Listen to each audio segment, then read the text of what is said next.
An appraisal came in low. Now what? Ready, set, and go.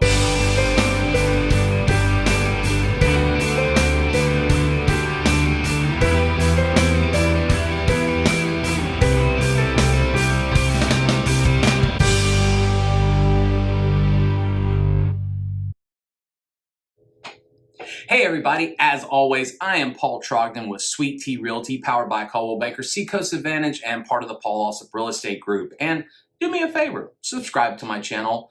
If you like this video, click like. And if you have any comments, questions, or concerns, put that below and do all those other ring-in bells and notifications that will get you my information as I put out stuff on a regular basis. So, an appraisal came in low. Now what? Well, let's back up for a second. Let's ask the 6 questions about an appraisal. The who, what, when, where, why, and how. So let's start with what. What is an appraisal? An appraisal, it is an unbiased professional opinion of a home's value. All right. Now, why do we do an appraisal? An appraisal is basically required whenever a mortgage is involved, whether you're buying, selling, refinancing, and it's usually the bank that's trying to find out what's going on. So who does the appraisal?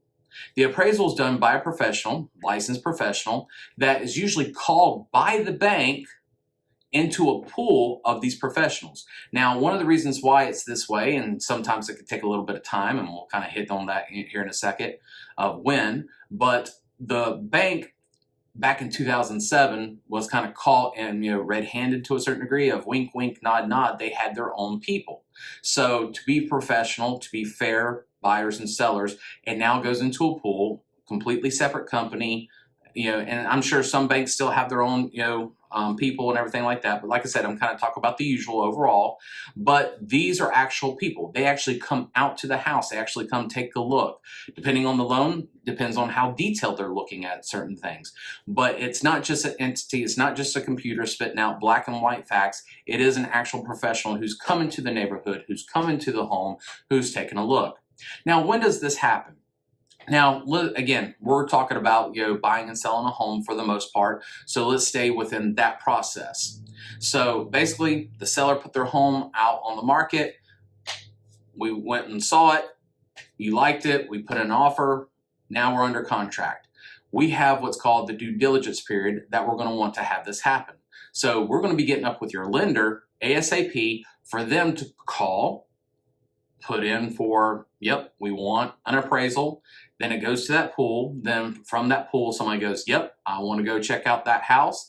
Then they schedule to go check out that house. Then they check out the house. They check out the neighborhood, and everything like that. They finish up their report and they send it to us.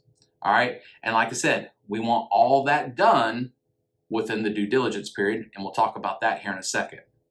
Now, where does it happen? You might go, well, duh, Paul, it happens at the house. You are correct. But then I'm going to say it also happens in the neighborhood. Well, duh, Paul, the house is in the neighborhood. Well, again, you're correct. But what I mean by that is they'll probably drive by and look at a couple different homes. Now, obviously, they're not walking in or knocking on doors going, can I check out your house? No, they're not doing that. But they are checking out the whole neighborhood, driving the neighborhood, looking at some of the amenities, in person, checking out some of the homes, because the third place of where this happens is the office, for them to write the form, for them to put it all together. They're checking on the computer because there is that black and white part, but you have the professional element on top of just spitting out black and white facts. That's where they put everything together and give us our appraisal. All right, so how does it all work? So again, now a couple of years ago it was a little bit different with COVID where they would just drive by. But more times than not, they're coming to the house. They've scheduled it with, the sellers. They are walking through the home, and then they're, again, like I said, checking the neighborhood, and then at the office, they're checking the comps. Now, whenever they're at the home, as I mentioned before, they are looking at a couple different things depending on the loan. Whenever we're looking at VA loans and or say FHA loans, you have USDA loans, you have conventional loans. So with those types of loans, there are certain things that they're looking for, and they get a little bit more stricter, especially like with VA loans. There's like if there's guardrails or something like that on a deck, it's got to be a certain height. If it's not, some of these things can actually stop the whole process. So we want to be careful whenever we're looking at taking care of business. So that's kind of how it works. So, again, those are the 6 questions of what an appraisal is and how it all works and everything. So now let's ask the question. So he's come out to give his professional opinion because we're doing a bank loan and, all that stuff. So we've come in low. Now what, Paul? All right. So let's just say that we're under contract for $350,000, but the appraisal came in at $320,000. What do? Basically, we have a couple different options. I would say usually about 4 options that we can look at.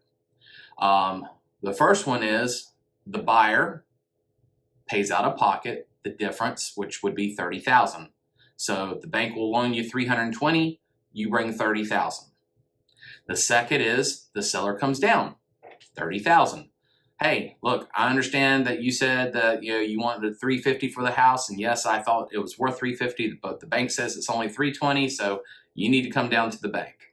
$320,000. So that's option number 2. Option number 3 is you split the difference, $15,000 each. And that way you come up 15, they come down 15, and then the final is you terminate the contract. Now that's when the win part of the whole appraisal comes into play, because usually you will have some earnest money tied up into this. We've given a due diligence, and check out some of my other videos and everything where we've talked about due diligence, but just a quick due diligence is money that you give that you never get back, saying thank you for taking the home off the market for me to check everything out, to get an appraisal, to have an inspection, all those kind of fun things there. But if we say 30 days, we want to make sure that that appraisal happens within 30 days, because then there's the earnest money deposit. That's extra money that if we walk away after those 30 days, that the seller would normally keep. So we would want to make sure that we have the appraisal done and in hand and know where we're at before the due diligence, because obviously if we're past the due diligence time frame and we have a sizable earnest money deposit in, that kind of leaves the buyer on the short side of having conversations and whatnot. So we want to make sure that if we do end up having to terminate, or if we can't come to an agreement of half and half, or hey, seller come down, especially if the buyer doesn't have an extra 10% sitting there to just put yep, I love this house that much, then we want to make sure that we terminate so that you don't lose out on the extended earnest money deposit either. So that's basically what happens if we're looking at an appraisal that came in low. Buyer pay out of pocket, go up, seller comes down, split the difference, or we terminate within the due diligence period.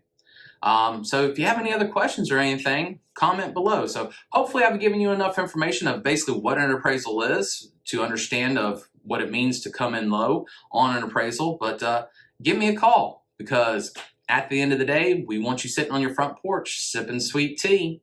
With that, God bless. See you next time.